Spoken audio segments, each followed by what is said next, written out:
EBW, les 1, graad 7, ons is in kwartaal 1. Kom ons kyk 'n bietjie. Ons gaan vandag kyk na die geskiedenis van geld. Baie interessant. Kyk 'n bietjie hierna. Die eerste ding wat jy seker wat ons kan vra is, wat is geld? Het jy al so daaraan gedink? Wat is geld? My beursie is maar leeg. Ek weet nie van jou nou nie. Wat is geld? Hoekom gebruik ons geld? En daar kan jy sien, ons betaal en ons kry iets. Hoekom gebruik ons geld? Geld is enige iets wat mense as betaling vir iets sal aanvaar. Dit is die definisie van geld. Enige iets wat mense as betaling vir iets sal aanvaar. Nou ons gaan nou kyk na verskillende tipes. Ons gaan nou kyk onder andere ook na ruilhandel. Ons gaan kyk hoe het geld ontstaan. Kyk 'n bietjie mooi. Daar kan jy sien, is die een besig om 'n boek te ruil vir iets anderster. En daar kan jy sien, is ook iets wat hulle ruil. Met ander woorde, hulle betaal. Jy gee dit en ek kry dit. Nou, as ons van 'n land se ekonomie praat, en dit is baie belangrik graad 7, luister mooi. As ons van 'n land se ekonomie praat, jy het al baie gehoor jy omale praat van die ekonomie. Verwys ons na die geld wat bestee word aan goedere en dienste wat mense produseer en gebruik. Met ander woorde, mense betaal vir dienste, hulle gebruik daai dienste en mense gee geld vir dit. Dit is die ekonomie waarvan gepraat word. Die geld wat bestee word in dienste en goedere. Dit is die ekonomie. Nou, ons kry twee soorte samelewings. 'n moderne samelewing en 'n tradisionele samelewing. Kom ons kyk eers gou na die moderne samelewing. Wat is 'n moderne samelewing? Dit is 'n geïndustrialiseerde samelewing wat tegnologie gebruik om produkte vir handel te produseer. Wow! Dis 'n hele mond vol. Wat beteken geïndustrialiseerd? Geïndustrialiseerde samelewing beteken 'n samelewing wat fabrieke het, wat verskillende goed gebruik om iets te produseer. Mense wat werk in die fabrieke, hulle gebruik tegnologie, die tegnologie om dit te kan doen. Dit is 'n geïndustrialiseerde samelewing. Nou, ons gebruik muntstukke, note, debiet of kredietkaarte. Jy weet mos, jou ma swipe daai kaart, né? En dan betaal sy daarvoor, jou pa se kaart. Debiet of kredietkaarte om vir goedere en dienste te betaal. Note, muntstukke en kaarte. Dit is alles deel van 'n moderne samelewing. Nou, 'n mens kan ook elektroniese banksaake doen, byvoorbeeld internetbetalings. Met ander woorde, jy het al gehoor, jou ma sê sy het 'n internetbetaling gedoen. Met ander woorde, sy gaan met haar rekenaar of deesdae met selfone en slimfone en allerlei goede, gaan hulle op die internet in en hulle betaal elektronies plaasgeld oor van die een na die ander ene. Van een rekening na 'n ander rekening of van een rekening na die mense wat betaal moet word. Met ander woorde, die geld word glad nie eers gebruik nie. Jy raak nie aan die geld nie. Veilige manier, né, om dit te kan doen. Hoewel daar ook baie ander deesdae skelms is wat op die internet goed doen en jou indoen. Maar 'n mens elektroniese banksaake, dit is ook deel van 'n moderne samelewing. In 'n moderne samelewing het mense gespesialiseerde vaardighede. Gespesialiseerde vaardighede beteken hy kan sekere goed doen. Hy's 'n spesialis in daai gebied. Byvoorbeeld 'n motorwerktuigkundige. Nou jy weet wat is 'n motorwerktuigkundige, né? In Engels is dit 'n mechanic. Dit is 'n gespesialiseerde vaardigheid wat hy het. Hy's 'n bouer, hy's 'n gespesialiseerde vaardigheid, wat hy het, of 'n skrynwerker, of enige so iets. Dit is gespesialiseerde vaardighede. En hulle maak staat op ander mense met verskillende vaardighede om goedere te produseer en dienste te lewer wat hulle nie vir hulle selfs kan lewer of kan kry nie. Met ander woorde, kom ek gee vir jou 'n voorbeeld. As jy 'n motorwerktuigkundige is, 'n mechanic, en jy moet motors herstel, jy herstel motors, jy verkoop jou diens. As jy die motor herstel het, dan kom die man en hy betaal jou vir jou diens, jy verkoop jou diens. As 'n werktuigkundige vir geld, hy betaal jou met geld. Wat jy dan kan gebruik om vir mense, vir hulle goedere of dienste te betaal. Met ander woorde, jy gebruik daai geld wat hy jou betaal het, vir die diens wat jy gelewer het, jy het sy motor reggemaak, en jy kan nou met daai geld, kan jy iets anders te doen. Jy kan nou kruideniersware gaan koop vir jou, om te eet, want jy is nie 'n boer nie. Of, jy raak siek, jy betaal jy die dokter om jou gesond te maak. Dit is hoe ons sê in die moderne samelewing werk. Nou, die ander deel is 'n tradisionele samelewing. Kyk nou mooi na die verskil tussen die twee. In 'n tradisionele samelewing is dit 'n samelewing waarin gemeenskappe basiese metodes gebruik om te jag en kos te versamel. Basiese metodes. Met ander woorde, dit is nie geïndustrialiseer nie, daar is nie tegnologie betrokke nie. Hulle het nie tegnologie nie, dit is 'n basiese samelewing. Dit is 'n tradisionele samelewing. Hulle het 'n gebrek aan tegnologie en die meeste van hulle aktiwiteite is bestaansaktiwiteite. Nou weet jy wat is 'n bestaansaktiwiteit? 'n Bestaansaktiwiteit is, ek plant byvoorbeeld vir my aardappels en ek plant vir my kool. En as dit reg is, dan eet ek daai aardappels en kool. Ek gaan verkoop dit nie, of dit is 'n bestaansaktiwiteit. Ek werk om te kan leef. Ek kry nie geld daarvoor nie. Handel is baie min in tradisionele samelewings. Daar kan jy sien, ja, ou is besig om te ploeg, en kyk, tegnologie ontbreek, hy ploeg nog met osse. Hy het 'n houtploeg, en hy plant. Bestaansaktiwiteit. Tegnologie ontbreek.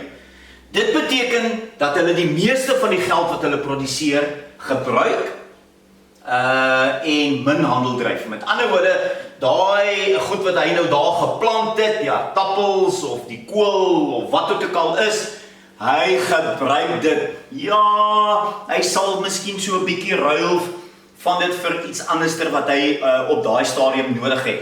Maar hy plant en hy om te kan leef, om te kan oorleef, né? Nou, daar kan jy sien, haal hy die aardappels uit, nou gaan hy lekker aardappels kook vir hom. As kool, hy kan die kool gebruik om te oorleef. As hy nou hoor, dan kan hy nou iets ruil daarvoor. Daar is tomaties, wat daai vrou geplant het, en ja, sy kan dit ook ruil later, maar ons gaan nou kyk wat is ruilhandel. Nou, hierdie samelewings beleef nie baie ekonomiese groei nie. Ek kom ons nou dink, daar is geen tegnologie betrokke nie, dis bestaansaktiwiteite. Dit wat hy plant, leef hy van. So, en dit is hoofsaaklik in landelike en landbougebiede. Met ander woorde, nie in die stad nie, maar buitekant die stad, daar waar 'n veld is, daar waar hy kan plant en waar hy kan oorleef in die landelike landbougebiede. En onthou, hulle is selfonderhoudend. Jy weet nou wat is selfonderhoudend. En hulle maak nie staat op ander vir oorlewing nie. Kinders, dit is 'n tradisionele samelewing. Nou kom ons kyk, ruilhandel. Wat is ruilhandel? En hier is nou 'n interessante ding. Ek is seker daarvan.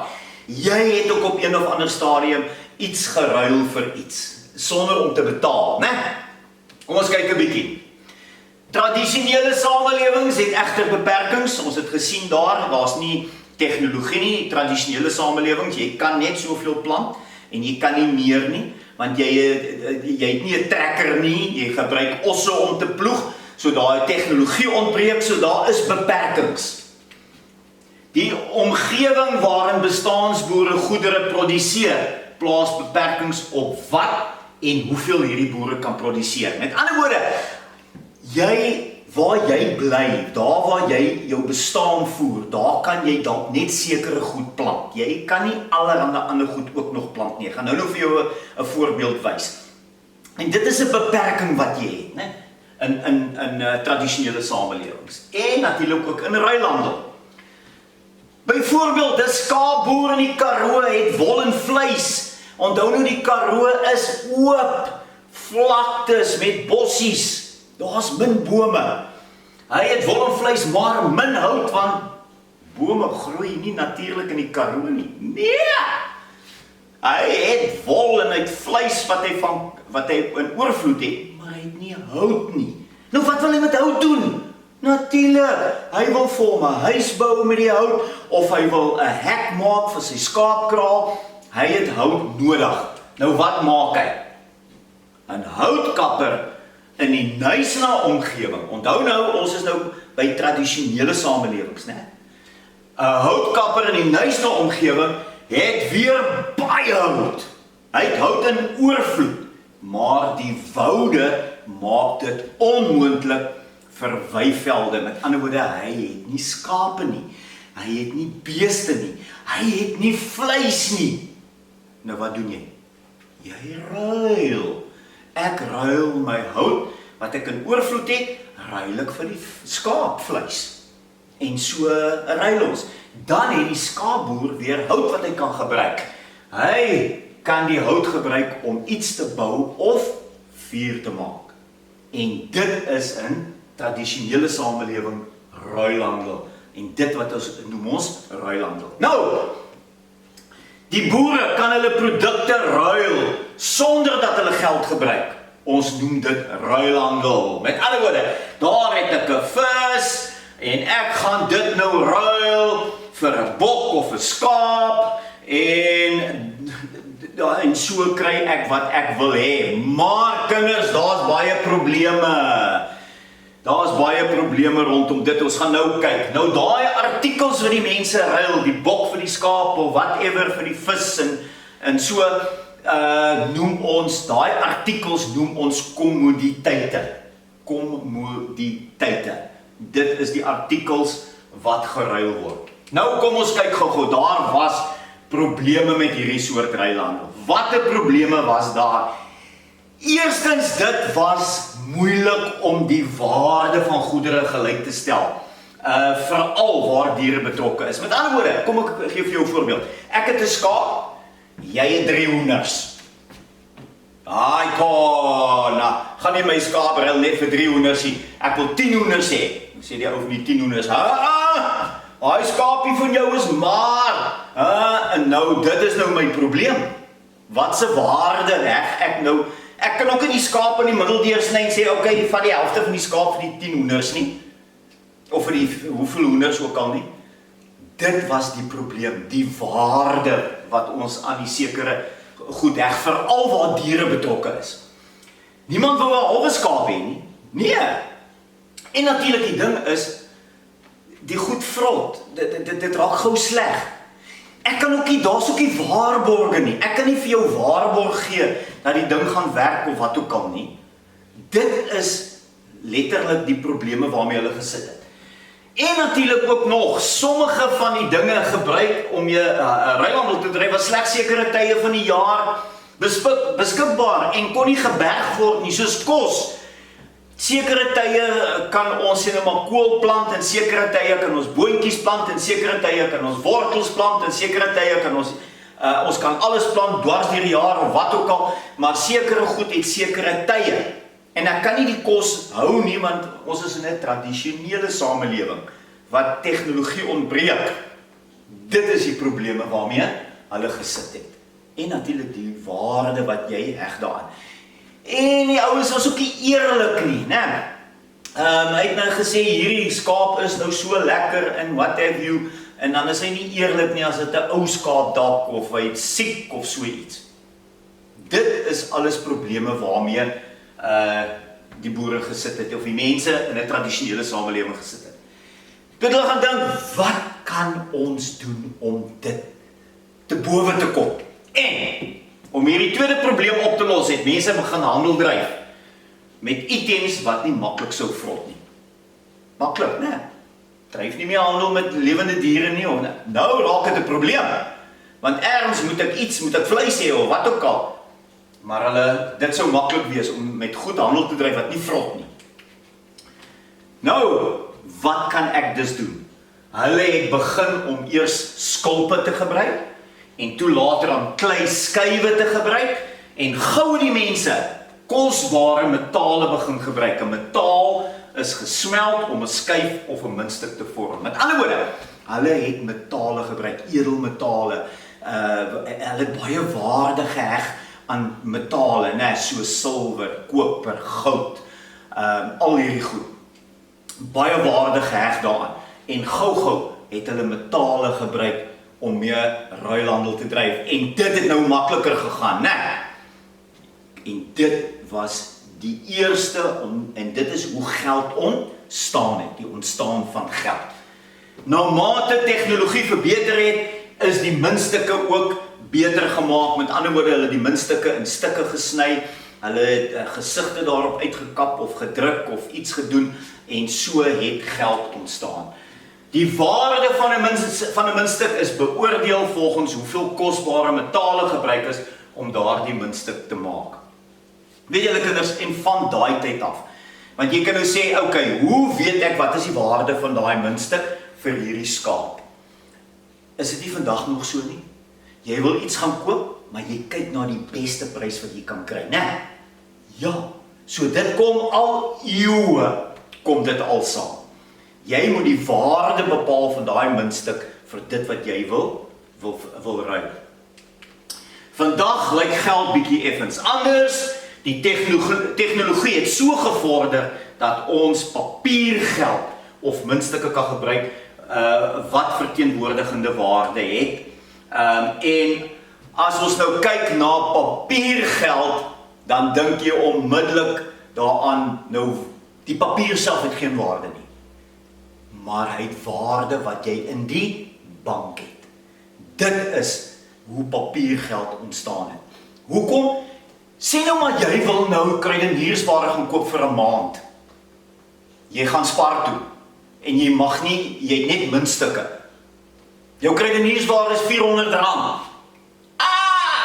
Moet jy R400 se muntstukke betaal? Jy gaan net so 'n sakke nodig hê om al die muntstukke te dra. En dit het gelei na papiergeld.